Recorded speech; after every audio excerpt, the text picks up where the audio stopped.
إله إلا الله الله أكبر الله أكبر ولله الحمد الله أكبر الله أكبر الله أكبر لا إله إلا الله الله أكبر الله أكبر ولله الحمد.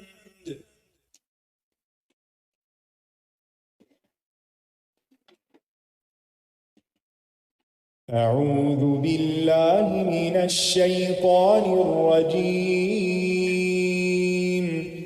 بسم الله الرحمن الرحيم الحمد لله رب العالمين الرحمن الرحيم مالك يوم الدين إياك نعبد وإياك نستعين اهدنا الصراط المستقيم صراط الذين أنعمت عليهم غير المغضوب عليهم ولا الضالين.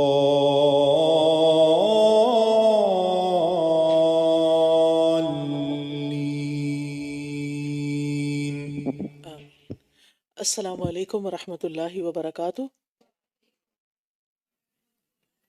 کیا حال ہے سب کا؟ الحمدللہ. کل کے پارے کے اہم نکات. ہاتھ کھڑا کیجئے. پیچھے پیچھے ہاتھ کھڑا کیجئے. ان کو دیکھیے نا، پیچھے دیکھیے، بہت سارے ہاتھ کھڑے ہیں. اللہ کے تقوی کے ساتھ اچھا اخلاق بھی جنت میں داخلے کے لیے ضروری ہے. جی، جو دو صفات انسان کو جنت میں لے جانے والی ہیں، ان میں سے ایک اللہ کا تقوی، یعنی اللہ سے ڈرتے ہوئے اللہ کے ساتھ تعلق، اور پھر دوسری طرف لوگوں کے ساتھ اچھا اخلاق. اللہ کی رسی قرآن ہے، اسے اللہ کی پکڑے رسی رکھنا چاہیے. قرآن ہے، اس کو پکڑے رکھنا ہے. اگر اس کو چھوڑ دیا تو پھر کامیاب نہیں ہو سکتے. صحبت صالح کے لیے دعائیں بھی کرنی ہیں اور ساتھ کوشش بھی کرنی ہے. گڈ. ہم نیکی کو پہنچ ہی نہیں سکتے جب تک اللہ کی راہ میں وہ خرچ کریں جو ہم کو عزیز ہو، اور شرط تقوی اور ایمان ہے. یعنی اپنی پسندیدہ ترین چیز. تو اس پر آپ ضرور غور کریں، کیونکہ صحابہ نے جب یہ آیت سنی تھی تو انہوں نے کچھ نہ کچھ اللہ کے راستے میں جو انہیں بہت عزیز تھا وہ خرچ کیا. ضروری نہیں کہ آپ بھی ان کی طرح ایک پورا باغ اللہ کے راستے میں دیں، یا پھر یہ کہ اپنا خیبر کا حصہ دیں، لیکن آپ کوئی بھی چیز چھوٹی سے چھوٹی ہو سکتی ہے، لیکن اس آیت پر بھی زندگی میں عمل ضرور کرنا چاہیے. جی السلام علیکم استاذہ. بہترین امی بننے کے لیے امر بالمعروف اور نہی عن المنکر کا ضروری ہونا ہے. ضروری ہے. گڈ. اس طرف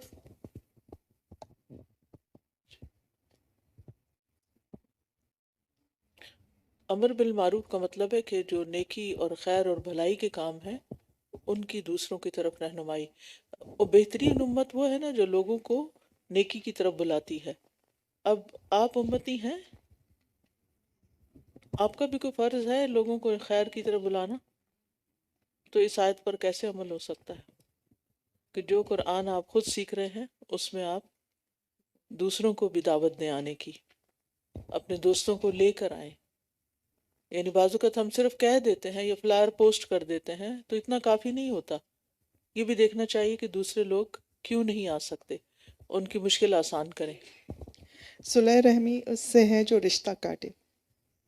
صلہ رحمی مطلب جو رشتہ کاٹتا ہے اس سے ہے. اس سے جی جوڑنا. آپ کوئی چیز کب جوڑتے ہیں؟ جب وہ ٹوٹتی ہے، یہ ٹوٹنے کے قریب ہوتی ہے تو آپ اس کی فکر کرتے ہیں کہ اس کو جوڑ کے رکھنا ہے، اس کو پہلے سے ہی باندھ دیتے ہیں. اللہ نہ کرے کسی کی ہڈی کا فریکچر ہو تو کیا کرتے ہیں؟ جوڑتے ہیں. ٹھیک ہے نا. اسی طرح کوئی رسی کٹ جائے تو اس کو گرہ لگاتے ہیں. تو صلہ رحمی بھی صرف یہ نہیں ہوتی کہ جو آپ سے اچھا کر رہا ہے، جو آپ سے آلریڈی جڑا ہوا ہے، آپ اس سے جڑے ہوئے ہیں، وہ بھی ٹھیک ہے، لیکن صلہ رحمی اصل میں یہ ہوتی ہے کہ جو آپ سے رشتہ توڑ لے، جو آپ سے ناراض ہو جائے، جو آپ سے بات نہ کرے، تو آپ خود اس سے جا کے ملیں، جڑیں، اس کی غلط فہمی، اس کی شکایت دور کریں. ٹھیک ہے.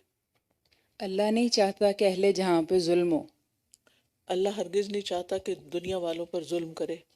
جی صحبت صالح کے لیے دعا کرنی چاہیے. ٹھیک ہے. بس ان کو آخری دے دیجیے اور اس کے بعد ہم ہاتھ کھڑا رکھیے تاکہ دے سکیں، اور اس کے بعد آ جائیے، ہم شروع کرتے ہیں.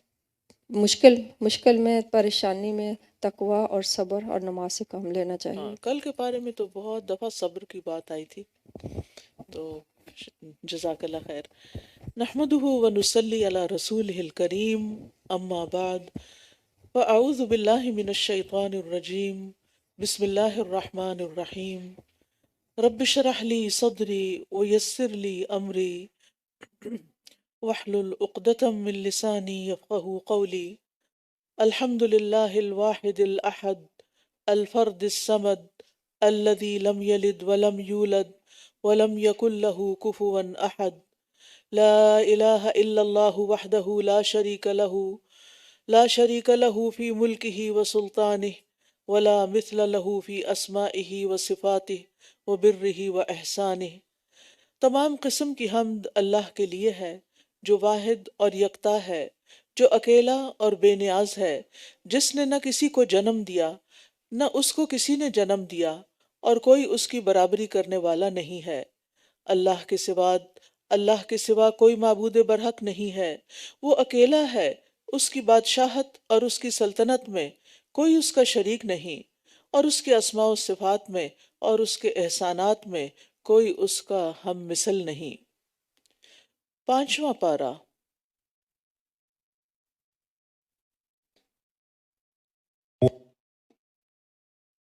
والمحصنات من النساء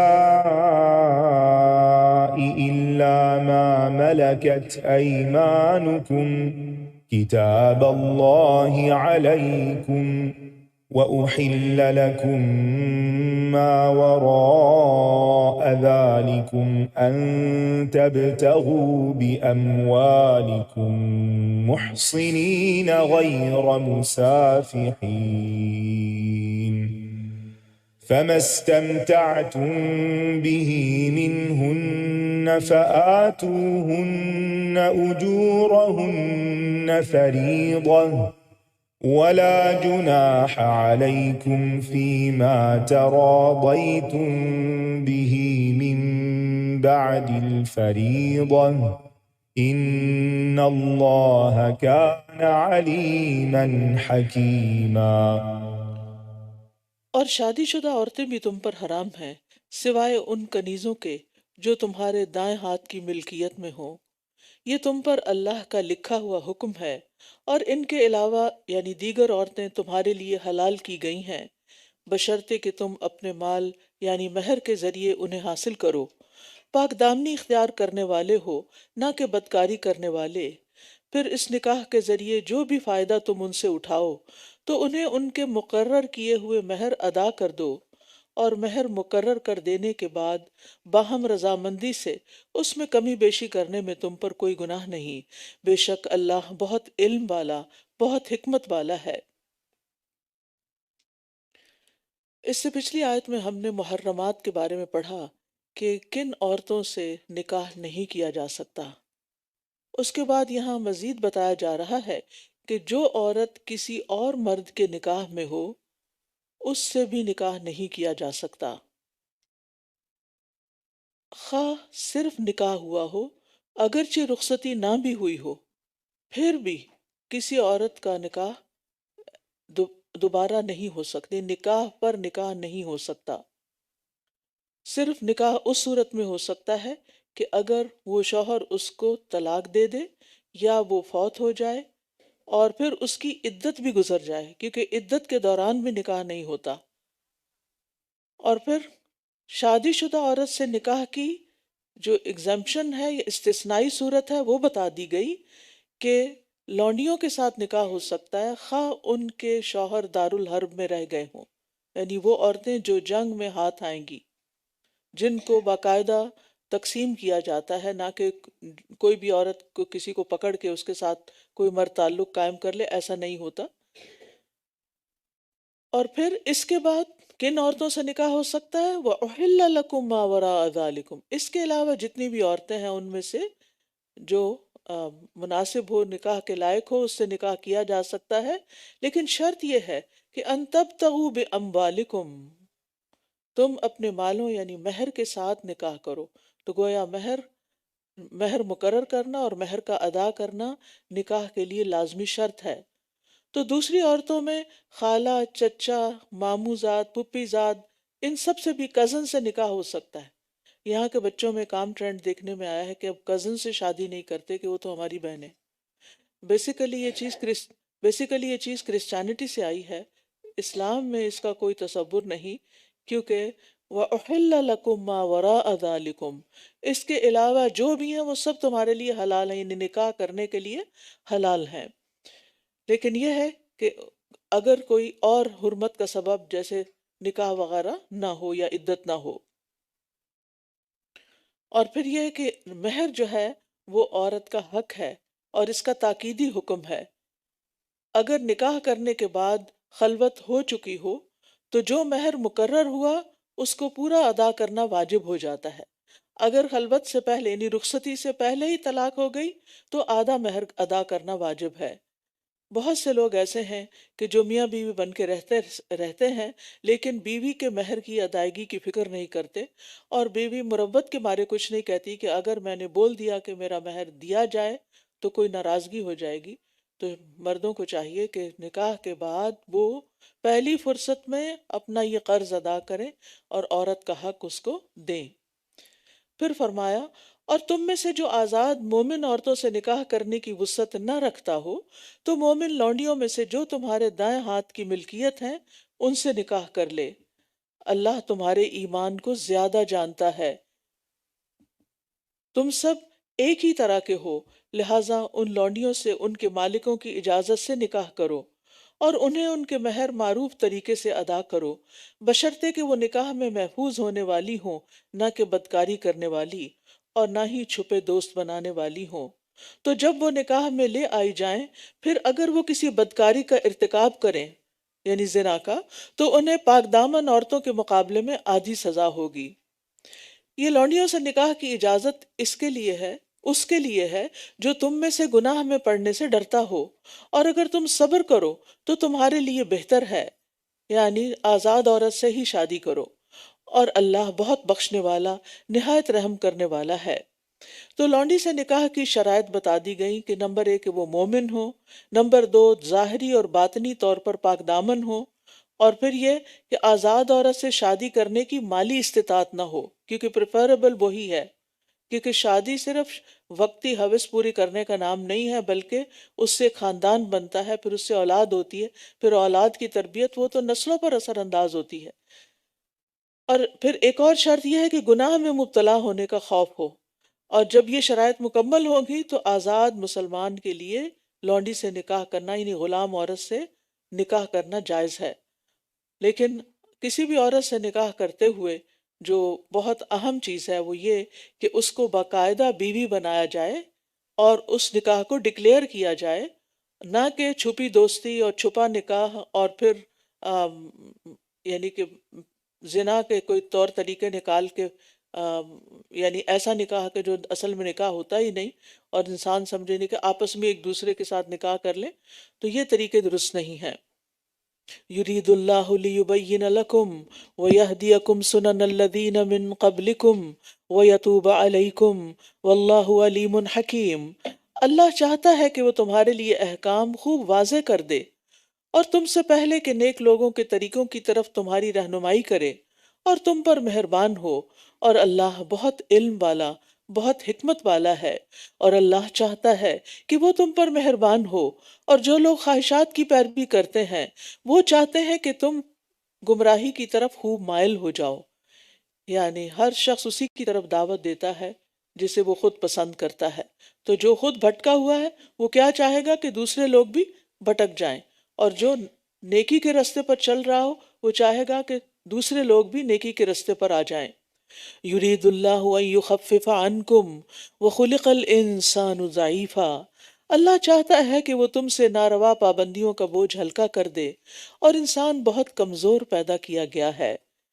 اس لیے ہمارے لیے لازم ہے کہ ہم اللہ تعالیٰ کی دی ہوئی آسانیوں کو بھی قبول کیا کریں، کیونکہ اللہ تعالیٰ کو آسانی مشکل سے زیادہ محبوب ہے۔ یعنی دین صرف اس چیز کا نام نہیں کہ انسان مشکل چیزوں کو اپنا کر سمجھے کہ میں زیادہ متقی اور پرہیزگار ہو گیا ہوں، نہیں، بلکہ جس طرح اصل بات ہے عبادت میں اللہ کی اطاعت، بات ماننا۔ اگر اللہ سبحانہ وتعالیٰ کسی آسانی کا حکم دے رہا ہے، کوئی رخصت دے رہا ہے، تو اس کو اختیار کرنا یہ بھی باعث اجر ہے، اور اگر کوئی کام ایسا آ گیا ہے کہ جو کرنا مشکل ہے تو اس کا کرنا بھی عبادت ہے، کیونکہ اصل چیز تو اللہ کی بات ماننا ہے۔ کیونکہ اللہ تعالیٰ چاہتے ہیں، سورۃ البقرہ میں گزر چکا ہے، یرید اللہ بکم الیسر ولا یرید بکم العسر، کہ اللہ تمہارے لیے آسانی چاہتا ہے اور تمہارے لیے مشکل نہیں چاہتا۔ پھر فرمایا یا ایھا الذین آمنوا لا تأکلوا اموالکم بینکم بالباطل، اے لوگو جو ایمان لائے ہو، اپنے مالوں کو آپس میں باطل طریقے سے نہ کھاؤ، الا یہ کہ تمہاری باہم رضامندی سے تجارت کی کوئی صورت ہو، اور تم اپنے آپ کو قتل نہ کرو، بے شک اللہ تم پر نہایت رحم کرنے والا ہے۔ یہاں دوسروں کے مال کی حرمت کا بیان ہے کہ کوئی کسی کا مال نہ کھائے، نہ کسی مسلمان کا، نہ ذمی کا، نہ ذمی کافر کا، نہ حربی کافر کا جس سے کوئی معاہدہ ہو۔ کسی کا بھی مال غصب نہیں کیا جا سکتا، چاہے کوئی مسلم ہو یا نان مسلم۔ اور بالباطل کا مطلب کیا ہے کہ وہ طریقے جو شرعاً ممنوع ہیں، جیسے چوری، غصب، خیانت، جوا، سود، غلط قسم کے کانٹریکٹس۔ تو باطل طریقے سے مختلف طرح کی آمدنیاں ہوتی ہیں، ایک وہ کہ جس میں کسی دوسرے کا مالی نقصان ہو، یعنی کسی کی اجازت کے بغیر اس کے مال کو غصب کر لینا۔ پھر اسی طرح سود کی ساری شکلیں، پھر اسی طرح ہر ایسا کام جس میں تھوڑی سی محنت سے بہت سارا مال حاصل ہو جائے، جیسے جوا، لاٹری، سٹہ بازی وغیرہ۔ اسی طرح قسمت کے سودے، پھر اسی طرح بچوں کے ایسے کھیل کہ جن پہ اگر نشانہ لگے تو اتنی قیمت اور نہ لگے تو اتنی۔ پھر ہر وہ لین دین جس میں ایک فریق کا فائدہ ہو یقینی طور پر، اور دوسرے کو خواہ فائدہ ہو یا نقصان ہو، جیسے سود ہے۔ اور اسی طرح دھوکہ دے کے کچھ کمائی کرنا، مثلا کسی جانور کو بیچتے ہوئے اس کا عیب چھپا دینا، جانور کا دودھ روک کر اس کو بیچنا، ناپ تول میں کمی کر جانا، دوسرے کو پھنسانے کے لیے بولی چڑھا دینا، تو ایسی چیزیں سب منع ہیں۔ دوسری چیز جو اس آیت میں منع کی گئی ہے وہ ہے وَلَا تَقْتُلُوا أَنفُسَكُمْ، اور اپنے آپ کو قتل نہ کرو۔ اس کا ایک معنی تو یہ ہے کہ کسی مسلمان کو قتل نہ کرو، کیونکہ مسلمان آپس میں ایک جان کی طرح ہے۔ دوسرا ہے خودکشی نہ کرو، کیونکہ انسان کو یہ اختیار نہیں کہ وہ اپنی جان کا خود مالک بن جائے اور اس کے ساتھ جو چاہے کرے، اس کی اجازت نہیں۔ خودکشی گناہ کبیرہ ہے۔ حسن بصری کہتے ہیں کہ تم سے پہلے لوگوں میں سے کسی کو پھوڑا نکلا، جب اسے تکلیف زیادہ ہوئی تو اس نے اپنے ترکش سے ایک تیر نکالا اور پھوڑے کو چیر دیا، پھر اس سے خون بند نہ ہوا یہاں تک کہ وہ مر گیا۔ تب اللہ تعالیٰ نے فرمایا کہ میں نے اس پر جنت کو حرام کر دیا۔ یہ حدیث بیان کرنے کے بعد حسن بصری نے اپنا ہاتھ مسجد کی طرف بڑھایا اور کہا، اللہ کی قسم مجھ سے یہ حدیث جندب بن عبداللہ البجلی نے بیان کی کہ رسول اللہ صلی اللہ علیہ وسلم سے اس مسجد میں یہ بات انہوں نے سنی۔ وَمَن يَفْعَلْ ذَلِكَ عُدْوَانًا، اور جو کوئی ظلم اور زیادتی سے ایسا کرے گا، یعنی کسی دوسرے کو قتل کر دے یا خودکشی کرے، فَسَوْفَ نُصْلِيهِ نَارًا، تو ہم ضرور اسے آگ میں جلائیں گے، وَكَانَ ذَلِكَ عَلَى اللَّهِ يَسِيرًا، اور یہ اللہ پر بہت آسان ہے۔ لہٰذا بہت ضروری ہے کہ بچپن سے ہی یہاں آپ اپنے بچوں کو بتائیں کہ خودکشی حرام ہے، کیونکہ چھوٹی چھوٹی بات پر غصے ہو کر، ناراض ہو کر وہ دھمکیاں دینے لگتے ہیں کہ ہم خودکشی کر لیں گے، یعنی کس کا کچھ نقصان ہوگا، خودکشی کرنے والے کا اپنا ہی نقصان ہے، لیکن انہیں پتہ نہیں کہ خودکشی کرنے کے بعد اس کا انجام کیا ہے۔ اور کہتے ہیں نا، اب تو کہتے ہیں کہ مر جائیں گے مر جائیں گے، مر کے بھی چین نہ پایا تو کدھر جائیں گے؟ تو اس لیے بہت ضروری ہے کہ کوئی ایسا طریقہ اختیار نہ کیا جائے کہ جس میں انسان کو موت کے بعد کسی مصیبت سے واسطہ پڑے جو کبھی ختم نہ ہو۔ پھر فرمایا ان تجتنبوا کبائر ما تنہون عنہ نکفر عنکم سیئاتکم وندخلکم مدخلا کریما، اگر تم ان بڑے بڑے گناہوں سے بچتے رہو گے جن سے تم روکے جاتے ہو تو ہم تمہاری چھوٹی موٹی برائیاں تم سے دور کر دیں گے اور تمہیں مقام عزت یعنی جنت میں داخل کریں گے۔ کبیرہ گناہ کون سے ہوتے ہیں؟ کبیرہ گناہ حدیث کے مطابق جن 7 کبیرہ گناہوں کا ذکر آیا ہے، آپ نے فرمایا 7 ہلاک کرنے والے گناہوں سے بچو۔ صحابہ نے پوچھا یا رسول اللہ وہ کون سے گناہ ہیں؟ فرمایا شرک باللہ، جادو، ایسی جان کو ناحق قتل کرنا جسے اللہ نے حرام قرار دیا، سود، یتیم کا مال کھانا، میدان جنگ سے فرار، پاک باز بھولی بھالی عورتوں پر، مومن عورتوں پر تہمت لگانا، اسی طرح والدین کی نافرمانی، جھوٹی گواہی دینا، یہ تمام کبیرہ گناہ ہیں۔ اور بڑے گناہوں سے اجتناب کے بعد اللہ تعالیٰ چھوٹے گناہ معاف کر دے گا، جواب طلبی نہیں کرے گا، لیکن اگر بڑے گناہوں سے اجتناب نہ کیا جائے تو ساتھ ہی ساتھ چھوٹے گناہوں کا بھی مواخذہ ہو جائے گا۔ رسول اللہ صلی اللہ علیہ وسلم نے فرمایا کبیرہ گناہوں سے اجتناب کرو اور سیدھے رہو اور خوش ہو جاؤ۔ وَلَا تَتَمَنَّوْا مَا فَضَّلَ اللَّهُ بِهِ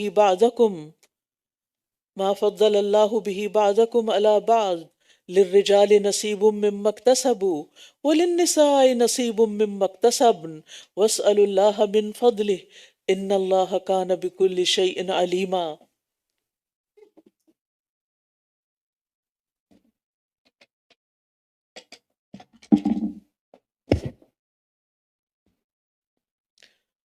اور تم اس چیز کی تمنا نہ کرو جس میں اللہ نے تم میں سے ایک کو دوسرے پر فضیلت عطا کی ہے۔ مردوں کے لیے اس میں سے حصہ ہے جو انہوں نے کمایا، اور عورتوں کے لیے اس میں سے حصہ ہے جو انہوں نے کمایا، اور اللہ سے اس کے فضل کا سوال کرو، بے شک اللہ ہر چیز کو خوب جاننے والا ہے۔ کسی کے پاس موجود نعمتیں دیکھ کر حسرت نہیں کرنا چاہیے، کسی کی نعمت سے حسد نہیں کرنا چاہیے، یہ نہیں کہنا چاہیے کاش یہ مال مجھے مل جاتا، یہ گھر مجھے مل جاتا، یہ گاڑی مجھے مل جاتی، کیونکہ کسی کی نعمت دیکھ کر دل میں جلنا اور کڑھنا اس کی بہت مذمت آئی ہے۔ اسی طرح نیکی کے کاموں میں بھی حسد نہیں ہونا چاہیے، رشک ہونا چاہیے۔ ام سلمہ کہتی ہیں کہ رسول اللہ صلی اللہ علیہ وسلم سے ام سلمہ نے خود رسول اللہ صلی اللہ علیہ وسلم سے دریافت کیا کہ مرد لوگ جہاد کرتے ہیں، ہم اس سے محروم ہیں، میراث میں بھی ہمارا آدھا حصہ ہے، تو اس پر یہ آیت نازل ہوئی وَلَا تَتَمَنَّوْا مَا فَضَّلَ اللَّهُ بِهِ بَعْضَكُمْ عَلَى بَعْضٍ، کہ تم میں سے بعض پر جو اللہ نے نعمت کی ہے اس کی تمنا نہ کریں۔ یعنی اللہ تعالیٰ کے ہاں تقرب نیک اعمال سے ہوتا ہے، مرد کو محض مرد ہونے کی وجہ سے عورت پر عمل میں فضیلت نہیں، اور عورت محض عورت ہونے کی وجہ سے نیک عمل کے ثواب سے محروم نہیں، لہٰذا تم حسد کی بجائے اللہ کا فضل مانگا کرو۔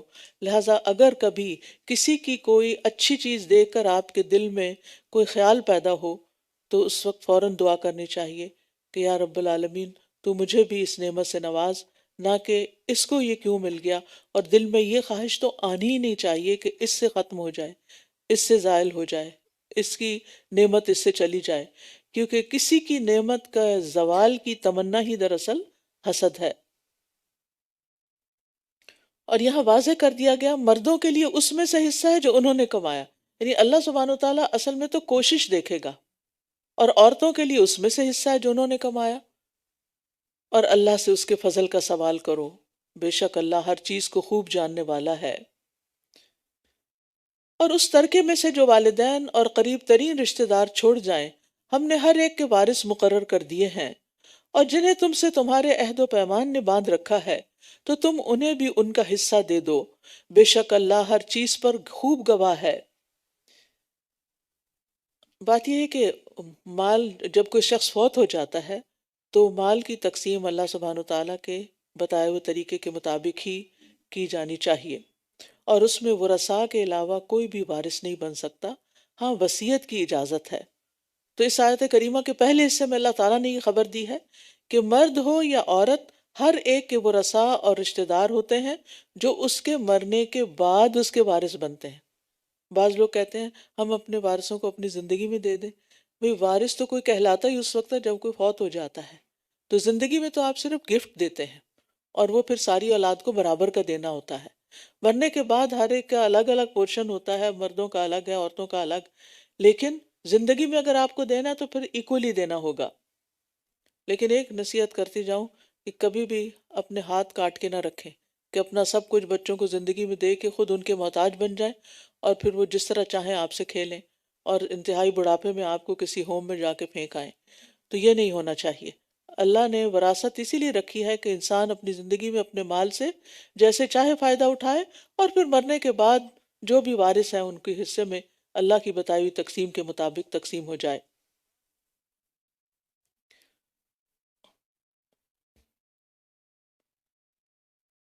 پھر فرمایا الرجال قوامون علی النساء، الرجال قوامون علی النساء بما فضل اللہ بعضهم علی بعض وبما انفقوا من اموالهم فالصالحات قانتات حافظات للغیب بما حفظ اللہ۔ مرد عورتوں پر ذمہ دار ہیں، قوام ہیں۔ قوام مینیجر کے معنوں میں ہوتا ہے، یعنی ان کے تمام امور کو مینیج کرنے والے ہیں۔ اس وجہ سے یعنی ایک گھر کے ایک چھوٹی سی ریاست میں مرد جو ہے ایک کنگ کی حیثیت رکھتا ہے اور عورت کوئین کی حیثیت رکھتی ہے۔ اور یہ کیوں؟ کیونکہ کوئی بھی آرگنائزیشن اپنے پراپر انتظامی امور کو طے کرنے کے بغیر نہیں چل سکتی۔ اس میں ہر ایک کو اس کا کام پتہ ہونا چاہیے، اپنی ذمہ داری پتہ ہونی چاہیے، اس کی جاب ڈسکرپشن اس کے پاس ہونی چاہیے اور اس کے مطابق اس کو کام کرنا چاہیے۔ تو اللہ سبحانہ وتعالیٰ نے مردوں کو گھر کی اس چھوٹی سی ریاست میں قوام بنایا، فرمایا اس وجہ سے کہ اللہ نے ان میں سے ایک کو دوسرے پر فضیلت دے رکھی ہے، یعنی جسمانی قوت، بعض اوقات عقلی قوت، اور اس وجہ سے بھی کہ وہ اپنے مال خرچ کرتے ہیں۔ یعنی گھر چلانا عورت کی ذمہ داری نہیں ہے اسلام میں، یہ مرد کی ذمہ داری ہے۔ تو ظاہر ہے پھر جو مال لگائے گا قوام بھی وہی ہوگا۔ بس نیک عورتیں فرما بردار ہوتی ہیں، مرد قوام ہیں تو عورتیں صالحات ہیں، قانتات ہیں، حافظات ہیں، اپنی عزت اور شوہر کے مال کی غائبانہ حفاظت کرنے والی ہیں، اس وجہ سے کہ اللہ نے ان کے حقوق کی حفاظت کی ہے۔ یعنی عورتوں کے اندر یہ صفات کیوں ہونے چاہیے؟ کیونکہ اللہ نے ان کی حفاظت کی ہے۔ اور وہ عورتیں جن کی سرکشی سے تم ڈرتے ہو، بس انہیں نصیحت کرو، اور نہ مانے تو بستروں میں انہیں علیحدہ کر دو، یعنی ناراض ہو جاؤ، کٹی کر لو، اور پھر بھی نہ مانے تو انہیں ہلکی سی مار مارو۔ پھر اگر وہ تمہاری اطاعت کرنے لگے تو ان پر زیادتی کا کوئی راستہ تلاش مت کرو، بے شک اللہ بہت بلند، بہت بڑا ہے۔ تو مرد جو ہیں اللہ تعالیٰ نے ان کو قوام بنایا، سرپرست بنایا، منتظم بنایا، ان کے اوپر معاشی معاشرتی ذمہ داریاں ڈالی، کیونکہ اس کے اندر یہ صلاحیت ہے کہ وہ ان کو پورا کریں۔ عورت کے اپنے مخصوص حالات ہوتے ہیں، اس کو پریگننسی کے مرحلے سے گزرنا ہوتا ہے، پھر اس کو بچے کی ولادت کے مرحلے سے، پھر بچے کے پیدا ہونے کے بعد دودھ پلانے کا مرحلہ، پھر اس کی تربیت اور اس کو بڑا کرنے کا مرحلہ، یہ بہت بڑی ذمہ داری ہے۔ اب اگر عورت پر یہ ذمہ داری بھی اور اس کے ساتھ ساتھ اس کو کمانے کی ذمہ داری بھی دے دی جائے اور گھر چلانے کی اور گھر کے سارے بل دینے کی اور ساری مینجمنٹ گھر کی، تو یہ اس کے ساتھ بہت بڑی زیادتی ہے۔ تو اللہ سبحانہ وتعالیٰ نے دونوں کے کام الگ الگ کر دیے، تقسیم کر دیے، اور ہر ایک کو اپنی ذمہ داری پوری کرنے پر انشاءاللہ اجر ملے گا۔ اور ویسے بھی آپ دیکھیں کہ یہاں مردوں کی جو قوت کا ذکر کیا گیا کہ جسمانی ساخت کے لحاظ سے عورتوں سے زیادہ مضبوط ہوتے ہیں۔ مشقت کے جتنے کام مرد کر سکتے ہیں عورتیں نہیں کر سکتی اپنی فزیکل کنڈیشنز کی وجہ سے۔ اگر پریگننسی اور پیدائش وغیرہ کا مرحلہ نہ بھی ہو تو منتھلی پیریڈ سائیکل جو ہے وہ بھی ان کو بہت کمزور کر دیتا ہے بعض اوقات، اور بہت ہارمونل چینجز آتے ہیں ان کی باڈی میں ہر مہینے، جس کی وجہ سے ان کے موڈ سوئنگز بھی ہوتے ہیں اور کچھ اور مسائل بھی ہو جاتے ہیں۔ تو ان ساری صورتوں میں پھر اس کے لیے کچھ کام کرنا، بہت سے کام کرنا مشکل بھی ہو جاتا ہے۔ تو اللہ سبحانہ وتعالیٰ نے مرد کو عورت پر نگران بنایا ہے۔ نبی صلی اللہ علیہ وسلم نے فرمایا تم میں سے ہر شخص نگران ہے اور ہر شخص سے اس کی رعیت کے بارے میں پوچھا جائے گا، بس امیر نگران ہے اور مرد اپنے گھر والوں پر نگران ہے، اور مرد عورت کی ضروریات زندگی پوری کرنے پر مامور ہے، اس کا کھانا پینا، لباس، اس کی صحت، تعلیم، جو بھی اس کی بنیادی ضروریات ہیں وہ سب پوری کرنا مرد کے ذمہ ہے۔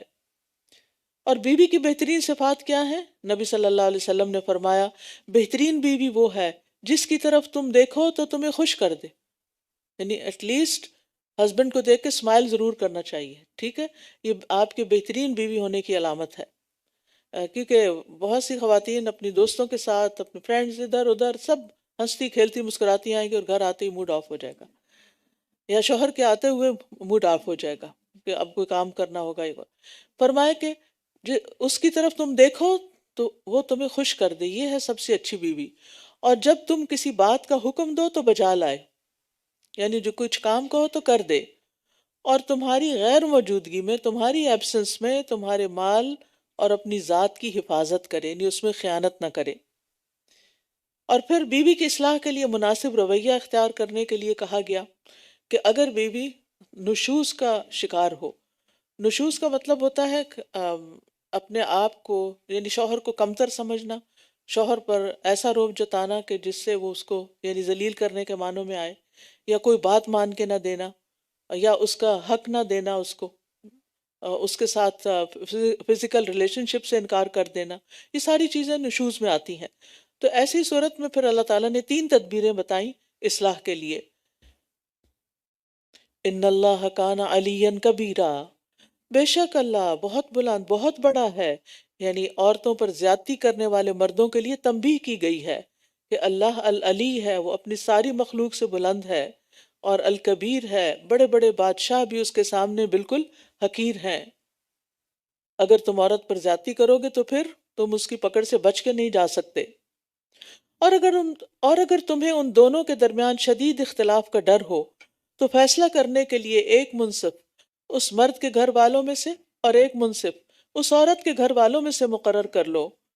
اگر وہ دونوں اصلاح کرنا چاہیں گے تو اللہ ان دونوں کے درمیان موافقت پیدا کر دے گا، بے شک اللہ خوب علم والا، خوب خبر رکھنے والا ہے۔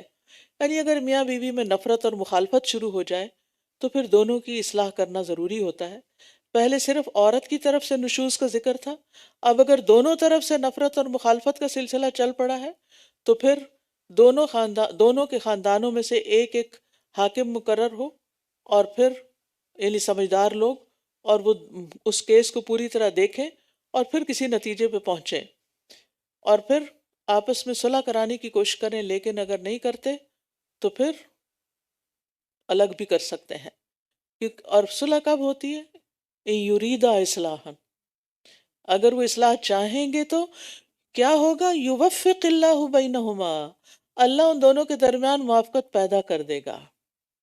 ہسبینڈ وائف کے درمیان جو ریلیشن شپس ہوتے ہیں نا، وہ دن اور رات کی طرح ہوتے ہیں، نہ ہمیشہ دن ہوتا ہے اور نہ ہمیشہ رات ہوتی ہے، یعنی رات کے سخت اندھیرے کے بعد بھی دن سورج چمک جاتا ہے، اور پھر سورج نکل آتا ہے اور پورے اپنے عروج پہ پہنچ جاتا ہے اور خوب روشنی ہو جاتی ہے، اور انسان کو لگتا ہے کہ اب کبھی رات نہیں ہوگی، لیکن پھر آہستہ آہستہ آہستہ پھر ریلیشن شپ ڈاؤن ہونے لگتے ہیں اور کبھی پھر رات آ جاتی ہے۔ یہ سلسلے چلتے رہتے ہیں، اس سے گھبرانا نہیں چاہیے، پریشان نہیں ہونا چاہیے، اس کو نارمل لینا چاہیے، کیونکہ یہ انسانی نفسیات ہے، انسان ہے، ہم کمزور ہیں، کچھ چیزیں اچھی لگتی ہیں کچھ نہیں لگتی، پھر ایک دوسرے کی برداشت کرنی پڑتی ہیں۔ تو جو چیزیں اچھی لگتی ہیں اس پر انسان شکر گزار ہو، اور زبان سے بھی شکریہ ادا کرے اور اپنے جسر سے بھی شکریہ ادا کرے، کیونکہ ہمیں محسنین میں سے بننا ہے۔ یعنی یہ نہیں کہ کوئی اچھا کرے گا تو ہم اچھے کریں گے، نہیں، محسن وہ ہوتا ہے جس کے ساتھ اچھا نہ بھی ہو پھر بھی وہ اچھا کرتا ہے۔ ہو سکتا ہے آپ کی اچھائی دوسرے کو بھی اچھا بننے پہ مجبور کر دے۔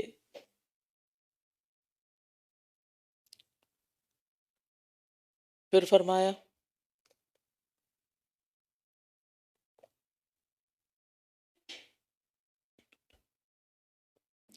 وَاعْبُدُوا اللَّهَ وَلَا تُشْرِكُوا بِهِ شَيْئًا وَبِالْوَالِدَيْنِ إِحْسَانًا وَبِذِي الْقُرْبَى وَالْيَتَامَى وَالْمَسَاكِينِ وَالْجَارِ ذِي الْقُرْبَى وَالْجَارِ الْجُنُبِ وَالصَّاحِبِ بِالْجَنبِ وَابْنِ السَّبِيلِ وَمَا مَلَكَتْ أَيْمَانُكُمْ إِنَّ اللَّهَ لَا يُحِبُّ مَنْ كَانَ مُخْتَالًا فَخُورًا۔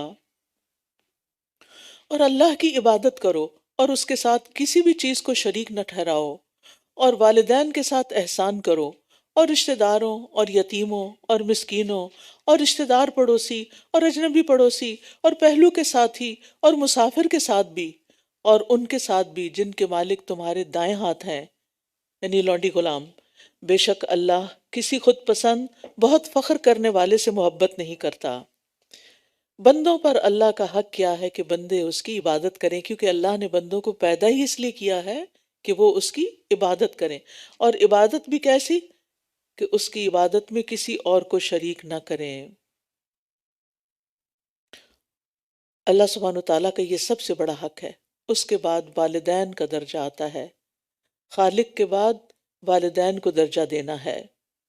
وہ سب لوگوں سے زیادہ شکر اور حسن سلوک کے حقدار ہیں، ان کے ساتھ اطاعت اور فرما برداری کا معاملہ کرنا چاہیے۔ اللہ سبحانہ وتعالیٰ نے اپنی عبادت اور اطاعت کے ساتھ اور ان کے شکر کو اپنے شکر کے ساتھ ملا دیا ہے، یعنی اللہ کا شکر ادا، انشکر لی ولی والدیک۔ ایک صحابی رسول اللہ صلی اللہ علیہ وسلم کی خدمت میں حاضر ہوئے اور عرض کیا، یا رسول اللہ، میرے اچھے سلوک کا سب سے زیادہ حقدار کون ہے؟ آپ نے فرمایا تمہاری ماں ہے۔ انہوں نے پوچھا اس کے بعد کون؟ آپ نے فرمایا تمہاری ماں۔ انہوں نے پوچھا اس کے بعد کون؟ فرمایا تمہاری ماں۔ اس کے بعد انہوں نے جب دوبارہ پوچھا چوتھی دفعہ تو آپ نے فرمایا پھر تمہارا باپ، یعنی سب سے زیادہ اچھا سلوک اپنے والدین سے ہی کرنا چاہیے۔ ہم سب اس بارے میں ضرور سوچیں کہ کیا ہم سب سے زیادہ محبت اپنے والدین سے کرتے ہیں، سب سے زیادہ دعائیں ان کے لیے کرتے ہیں، ان کی زندگی میں سب سے زیادہ خیال ان کا رکھتے ہیں، ان کا دل خوش کرتے ہیں، ان کی خدمت کرتے ہیں، ان پر اپنا مال خرچ کرتے ہیں، اور ان کی زندگی کے بعد بھی، ان کے فوت ہونے کے بعد بھی سب سے زیادہ ان کو مس کرتے ہیں، اور ان پر ان کی طرف سے صدقہ کرتے ہیں، یا ان کے ساتھ ہم کسی بھی طرح کا احسان کرتے ہیں یا نہیں۔ اگر نہیں کر رہے تو اپنے آپ کا جائزہ لے کر اپنے طرز عمل کو ریوائز کرنے کی ضرورت ہے، اور اس معیار پر اپنے آپ کو لائیں۔ اس کے بعد باقی رشتے آتے ہیں۔ بچے عموماً جب جوان ہوتے ہیں تو اپنے دوست، عزیز، رشتہ دار اور لوگوں میں، محفلوں میں اپنا وقت بہت زیادہ لگاتے ہیں، لیکن والدین کو بھول جاتے ہیں۔ تو سب سے بڑا حق والدین کا ہے۔ پھر اس کے بعد رشتہ داروں کا۔ ابن قیم کہتے ہیں صلہ رحمی یہ نہیں کہ رشتہ داروں کو اس حال میں چھوڑ دیا جائے کہ وہ بھوک اور پیاس اور برہنگی سے تباہ ہو رہے ہوں اور ان کا رشتہ دار بہت زیادہ مالدار ہو۔ صلہ رحمی واجب ہے، خواہ رشتہ دار نان مسلم ہی کیوں نہ ہو۔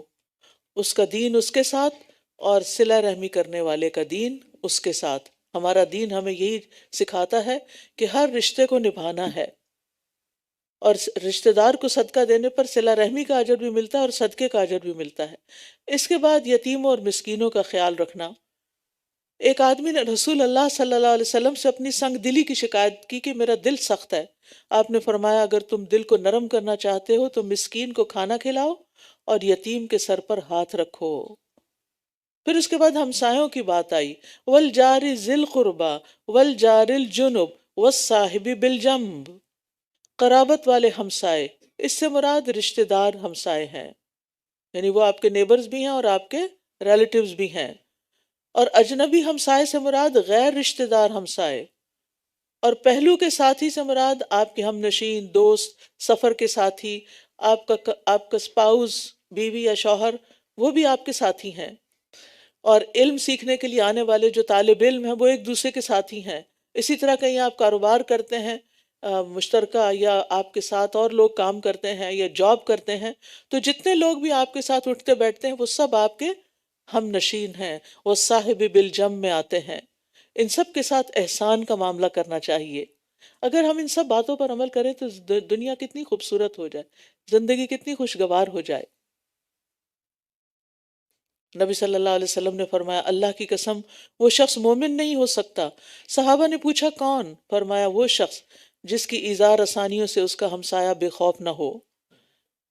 رسول اللہ صلی اللہ علیہ وسلم نے فرمایا اچھا اخلاق اور اچھی ہمسائیگی شہروں کو آباد کرتی ہے اور عمر میں اضافے کا باعث بنتی ہے، ایسے لوگ لمبی عمر پاتے ہیں۔ پھر فرمایا وابن السبیل وما ملکت ایمانکم، مسافر اور مسافر سے مراد اکثر سلف کے نزدیک مہمان بھی ہیں۔ رسول اللہ صلی اللہ علیہ وسلم نے فرمایا جو شخص اللہ تعالیٰ اور یوم آخرت پر ایمان رکھتا ہے وہ اپنے مہمان کا اکرام کرے، عزت افزائی کرے، یہ ہمارے ایمان کا حصہ ہے۔ اور پھر لونڈی غلام، آج کل لونڈی غلام تو نہیں ہے، لیکن جو لوگ بھی ایسے ہوں کہ جن کو سرمٹس کے طور پہ رکھا گیا ہو، آیا کے طور پر، بیبی سٹر کے طور پر، اس طرح کہ جس طرح عموماً بیک ہوم آپ دیکھتے ہیں کہ لوگ اپنی ہیلپ کے لیے لوگوں کو آن پیمنٹ رکھ لیتے ہیں، تو ان کے ویجز اتنی نہیں ہوتی کہ وہ اپنی ساری ضروریات پوری کر سکیں، تو ان سے زیادہ کام لے کے کم تنخواہ نہیں دینی چاہیے کہ یہ بہت ہماری سمارٹنیس ہے، ہم نے تو بس آپس میں لوگ ڈسکس کرتے ہیں تم اپنے ڈرائیور کو کتنا دیتے ہو، اتنا، ہم تو اتنا دیتے ہیں، تو گویا کم دینے والا زیادہ عقل مند ہوا، تو یہ انتہائی غلط رویہ ہے۔ یہ لوگ بھی احسان کے حقدار ہیں۔ ان اللہ لا يحب من کان مختالا فخورا، اللہ تعالیٰ کسی ایسے بندے سے محبت نہیں کرتا جو خود پسند، فخر کرنے والا ہو۔ فخر اور خود پسندی مسلمان کے اوصاف میں سے نہیں، اور اس چیز سے منع کیا گیا کہ کوئی کسی پر فخر کرے، اپنے آپ کو بڑا سمجھے، بوسٹ کرے، یا پھر کسی پر زیادتی کی جائے۔ اللہ تعالیٰ ایسے لوگوں کو پسند نہیں کرتا۔ اور کون لوگ ہیں جن کو اللہ پسند نہیں کرتا؟ الذین یبخلون ویأمرون الناس بالبخل، وہ لوگ جو بخل کرتے ہیں اور لوگوں کو بخل کرنے کا حکم دیتے ہیں، اور اللہ نے اپنے فضل سے جو کچھ انہیں عطا کیا ہے اسے چھپاتے ہیں، اور ہم نے ناشکری کرنے والوں کے لیے رسوا کن عذاب تیار کر رکھا ہے۔ بخل کا تعلق مالی اور قولی دونوں حقوق سے ہوتا ہے۔ بخل انسان کو مالی حقوق ادا کرنے سے روک دیتا ہے، جیسے زکوٰۃ ادا کرنا، صدقات دینا، مہمان نوازی کرنا، ہمسایوں کا خیال کرنا، جن کی کفالت بندے کے ذمہ ہے ان کو لک آفٹر نہ کرنا، اور یہ صفت قولی حقوق سے بھی روک دیتی ہے، جیسے نبی صلی اللہ علیہ وسلم پر درود نہ بھیجنا، سلام کا جواب نہ دینا، یہ بھی بخل میں ہے، بخل میں شامل ہے۔ تو اللہ سبحانہ وتعالیٰ ایسے لوگوں کو پسند نہیں کرتا۔ اور پھر ایک اور چیز جو اللہ تعالیٰ کو پسند نہیں، کہ اللہ نے جو فضل ان پہ کر رکھا ہے اس کو وہ چھپاتے ہیں تاکہ کوئی اور ہم سے کچھ مانگ نہ بیٹھے۔ والذین ينفقون اموالهم رئاء الناس ولا يؤمنون باللہ ولا بالیوم الآخر، اور وہ لوگ جو اپنے مال لوگوں کو دکھانے کے لیے خرچ کرتے ہیں اور وہ نہ اللہ پر ایمان رکھتے ہیں اور نہ ہی آخرت کے دن پر، اور جس کا ساتھی شیطان ہو جائے تو وہ کتنا برا ساتھی ہے۔ بخیلی کی مذمت کے بعد دکھلاوے کے لیے خرچ کرنے کی مذمت ہے، اور ایسے لوگوں کو شیطان کا ساتھی کہا گیا ہے۔ حدیث میں آتا ہے کہ 3 آدمیوں کو سب سے پہلے آگ میں جھونکا جائے گا، اور وہ ہے نمبر 1 ریاکار عالم، نمبر 2 ریاکار مجاہد، اور نمبر 3 ریاکار سخاوت کرنے والا سخی۔ شاہ عبد القادر لکھتے ہیں مال دینے میں بخل کرنا جیسے اللہ کے نزدیک برا ہے، ویسے ہی خلق کو دکھانے کے لیے دینا بھی برا ہے۔ ٹھیک ہے نا؟ یعنی بخل تو اللہ تعالیٰ کو پتہ نا کہ کون کتنا کر رہا ہے، اور دکھاوا تو لوگوں کے سامنے ہوتا ہے، تو یہ دونوں صفات بری ہیں۔ قبول وہ ہے جو ان حقداروں کو دے جن کا پہلے ذکر ہو چکا، اور پھر اللہ کے یقین اور آخرت کی توقع سے دے۔ اور یہ یاد رکھیے کہ دکھاوا کرنا شرک اصغر ہے، اور ان کا کیا نقصان ہوتا اگر وہ اللہ اور آخرت کے دن پر ایمان لے آتے اور جو رزق اللہ نے انہیں دیا اس میں سے خرچ کرتے، اور اللہ انہیں خوب جاننے والا ہے۔ یعنی ان کا کچھ نقصان نہیں ہوتا اگر یہ اللہ کے حکم کو مان لیتے اور دوسروں کے ساتھ احسان کا معاملہ کرتے۔ ان اللہ لا یظلم مثقال ذرۃ وان تک حسنۃ یضاعفها ویؤت من لدنہ اجرا عظیما، بے شک اللہ ذرہ برابر بھی ظلم نہیں کرتا، اور اگر کوئی نیکی ہو تو وہ اسے کئی گنا بڑھا دیتا ہے اور اپنے پاس سے اجر عظیم عطا کرتا ہے۔ کتنی خوبصورت ہے یہ آیت۔ ذرے برابر بھی نیکی کریں گے تو ضائع نہیں ہوگی، اس کا بدلہ ملے گا، بشرطے کہ ریاکاری نہ ہو، خالص اللہ کی رضا کے لیے کی گئی ہو۔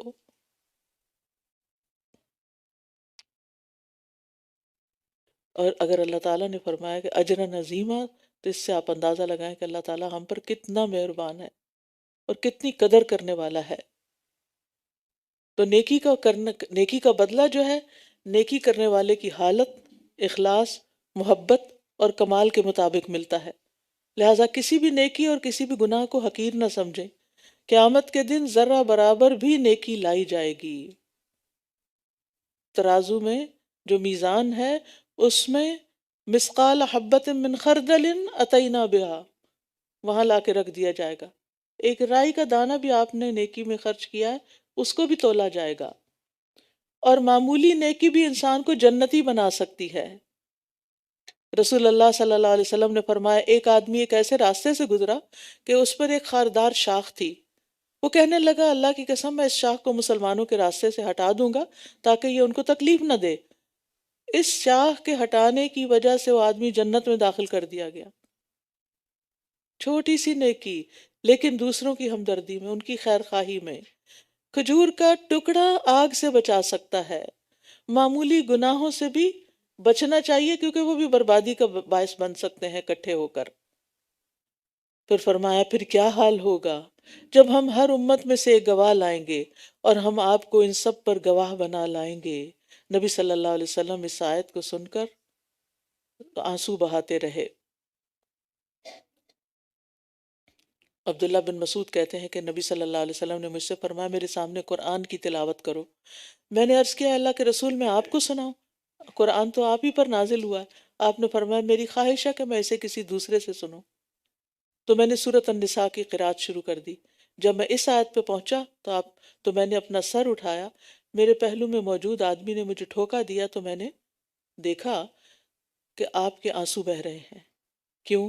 اس لیے کہ آپ کو اپنی ذمہ داری کا احساس ہو رہا تھا. فَكَيْفَ إِذَا جِئْنَا مِن كُلِّ أُمَّةٍ بِشَهِيدٍ وَجِئْنَا بِكَ عَلَىٰ هَٰؤُلَاءِ شَهِيدًا، کہ قیامت کے دن آپ کو گواہی دینی ہوگی. قیامت کے دن امت مسلمہ کو بھی گواہی دینی ہوگی، لیکن ہمیں اپنی گواہی کی کبھی کوئی فکر لاحق نہیں ہوئی کہ ہم اس وقت کیا دیں گے. اس روز وہ لوگ جنہوں نے کفر کیا اور رسول کی نافرمانی کی وہ چاہیں گے کاش ان پر زمین برابر کر دی جائے اور وہ اللہ سے کوئی بات چھپا نہ سکیں گے.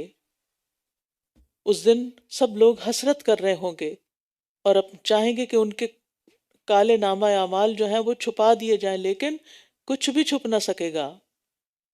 پھر فرمایا اے لوگو جو ایمان لائے ہو نشے کی حالت میں نماز کے قریب نہ جاؤ جب تک جو تم کہہ رہے ہو اسے سمجھنے نہ لگو، اور نہ ہی حالت جنابت میں نماز پڑھو یہاں تک کہ غسل کر لو، مگر یہ کہ راستہ عبور کرنے والے ہو. اور اگر تم بیمار ہو یا سفر میں ہو یا تم میں سے کوئی قضائے حاجت کی جگہ سے آیا ہو یا تم نے عورتوں کو چھوا ہو یعنی صحبت کی ہو، پھر تم پانی نہ پاؤ تو پاک مٹی سے تیمم کر لو، پس اپنے چہروں اور اپنے ہاتھوں کا مسح کرو، بے شک اللہ بہت معاف کرنے والا بہت بخشنے والا ہے. اس سے پتہ چلتا ہے کہ نماز میں حضور قلبی کتنی ضروری ہے. نشے کی حالت میں، نیند کی حالت میں، سخت بھوک کی حالت میں، کوئی حاجت ہو رہی ہو پیشاب وغیرہ کی، اس حالت میں نماز نہیں پڑھنی چاہیے، کیونکہ اس میں انسان کا سارا دھیان اس طرف ہوتا ہے، اللہ کی طرف نہیں ہوتا. نماز میں نمازی اپنے رب سے سرگوشی کر رہا ہوتا ہے، اس لیے اس کو عمدگی کے ساتھ نماز پڑھنی چاہیے، اور کوئی بھی حاجت وغیرہ ہو تو اس کو پورا کر کے نماز پڑھنی چاہیے. اور پھر نماز کے لیے وضو بھی کرنا چاہیے، پاک ہونا چاہیے. لیکن اگر پانی نہ ہو تو کیا کرنا چاہیے؟ تیمم کرنا چاہیے. تیمم کا طریقہ کیا ہے؟ ہاتھوں کو صاف مٹی کے اوپر پھیر کے اس کو صاف ہونی چاہیے مٹی. آج کل وہ بنے ہوئے پیڈ سے بھی ملتے ہیں جن کے اندر مٹی بھری ہوتی ہے، اور ان کے اوپر انسان ہاتھ مار لے تب بھی تیمم ہو جاتے کیونکہ ہاتھ کو مٹی لگ جاتی ہے. اور پھر اس کے بعد اپنے اس میں پھونک ماری جائے اور چہرے اور ہاتھوں پر پھیر لیا جائے. جی یہاں پر بک سٹور میں اویلیبل بھی ہے تیمم کٹ. ہر گھر میں ہونی چاہیے. کوئی پتہ نہیں ہوتا کس وقت انسان کس بیماری میں مبتلا ہو جائے، کوئی بخار ہو جائے، کوئی شدید سردی ہو، اس میں وضو کرنا نہانا ممکن نہ ہو، تو ایسی صورت میں انسان تیمم کر سکتا ہے. ورنہ یہاں تو مٹی ڈھونڈنا بھی اور پاک مٹی ڈھونڈنا جو کیمیکل سے پاک ہو وہ بھی ایک مسئلہ ہے. وہ نہ تو آپ کے گھر کے پودوں میں ہے اور نہ آپ کے باہر گارڈن میں. کیا آپ نے ان لوگوں کی طرف نہیں دیکھا جو کتاب کا ایک حصہ دیے گئے تھے؟ وہ گمراہی خریدتے ہیں اور وہ چاہتے ہیں کہ تم بھی راستے سے بھٹک جاؤ، اور اللہ تمہارے دشمنوں کو خوب جانتا ہے، اور کافی ہے اللہ دوست اور کافی ہے اللہ مددگار. ان لوگوں میں سے جو یہودی بن گئے، ان لوگوں میں سے جو یہودی بن گئے۔ کچھ لوگ الفاظ کو ان کی اصل جگہوں سے تبدیل کر دیتے ہیں اور اپنی زبانوں کو موڑتے ہوئے دین میں عیب لگانے کے لیے کہتے ہیں سنا ہم نے اور نافرمانی کی ہم نے، اور سنو مگر نہ تم سنوائے جاؤ، اور سنو مگر تم سنوائے نہ جاؤ، اور رائنا ہماری رعایت کیجیے کہتے ہیں، اور اگر یہ اس کی بجائے کہتے سنا ہم نے اور اطاعت کی ہم نے، اور سنیے اور ہماری طرف نظر کیجیے، تو یقیناً یہ ان کے لیے زیادہ بہتر تھا، تو یقیناً یہ ان کے لیے زیادہ بہتر اور درست ہوتا۔ لیکن ان کے کفر کی وجہ سے اللہ نے ان پر لعنت کی ہے، لہٰذا یہ بہت کم ہی ایمان لاتے ہیں۔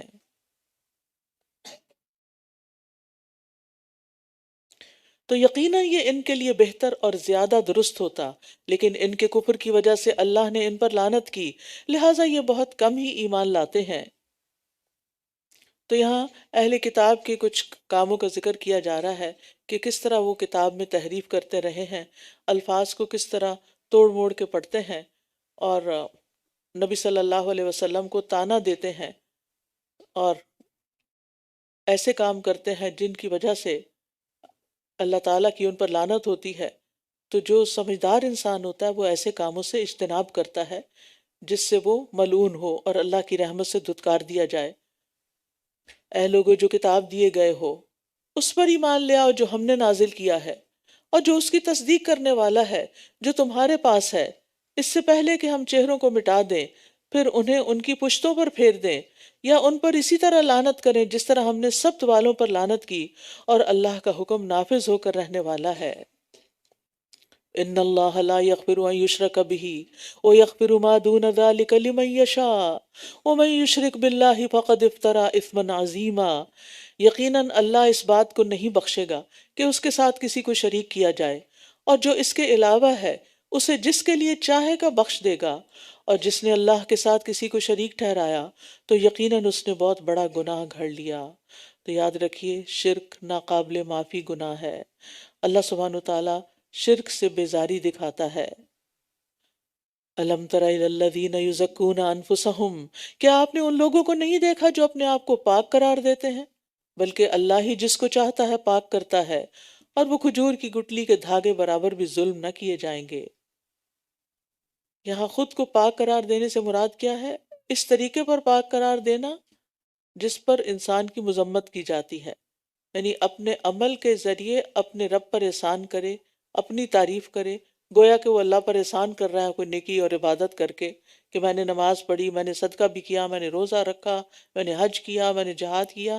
یہ سارے بول کیا ہیں؟ اپنے آپ کو پاک قرار دینے کے مترادف۔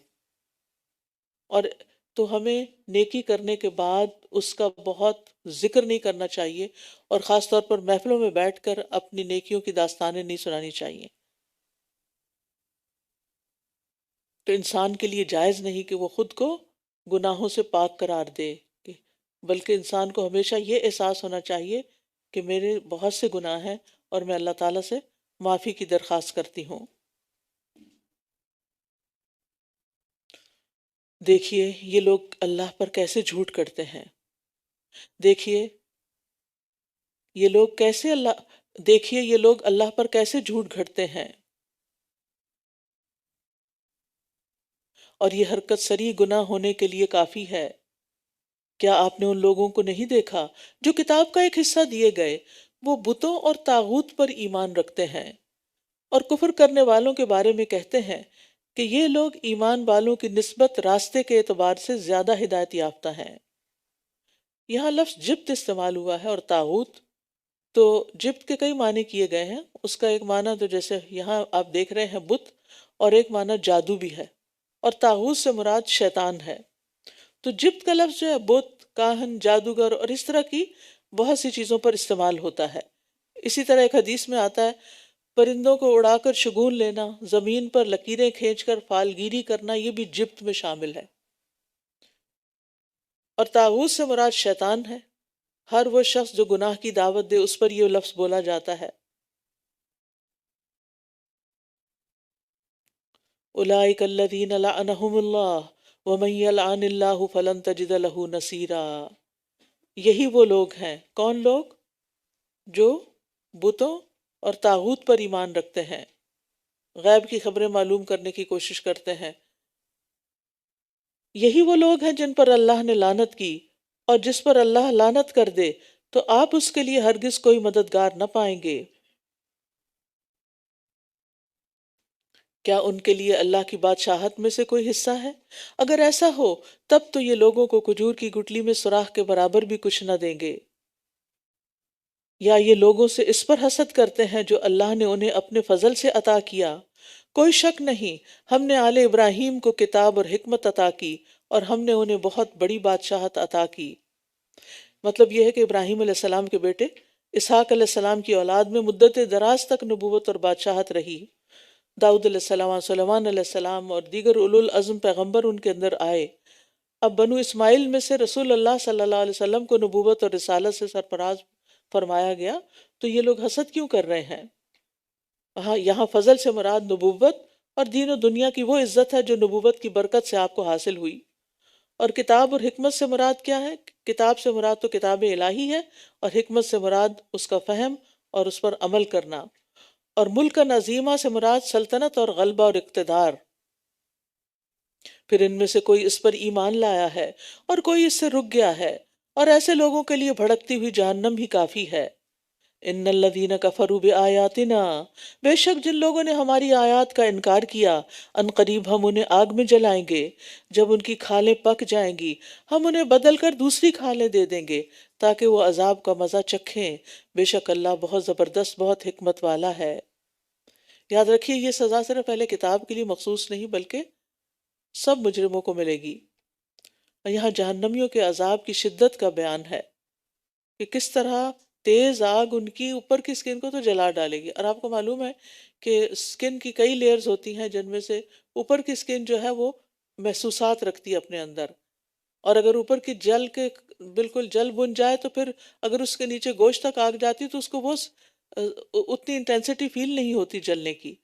لہٰذا یہاں پر آپ دیکھیے کہ 1400 سال پہلے نبی صلی اللہ علیہ وسلم پر جو قرآن اترا اس میں بتا دیا گیا کہ ان کی کھالیں بار بار بدلی جائیں گی تاکہ وہ زیادہ سزا کا مزہ چکھیں۔ اور پھر یہ کہ آگ میں جلنے کے بعد کافر کی جہنم میں جسامت بہت بڑی ہو جائے گی۔ نبی صلی اللہ علیہ وسلم نے فرمایا کافر کے دونوں کندھوں کا درمیانی فاصلہ اتنا ہوگا جتنا تیز رفتار چلنے والے مسافر کی 3 دن کی مسافت ہوتی ہے۔ ایک اور حدیث میں آتا ہے قیامت کے دن کافر کی ایک ڈاڑھ احد پہاڑ کے برابر ہوگی، اور اس کی کھال کی چوڑائی 70 گز ہوگی تاکہ وہ خوب جلے، اور اس کی ران برقان پہاڑ کے برابر ہوگی، اور جہنم میں اس کے بیٹھنے کی جگہ میرے اور ربضہ کے درمیانی فاصلے جتنی ہوگی۔ یعنی جل جل کے اتنا موٹا ہو جائے گا اور اتنا بڑا ہو جائے گا، اور پھر جتنا بڑا جسم ہوتا ہے اتنی زیادہ سزا محسوس ہوتی ہے۔ تو یہ اس کا ذکر کیا گیا یہاں۔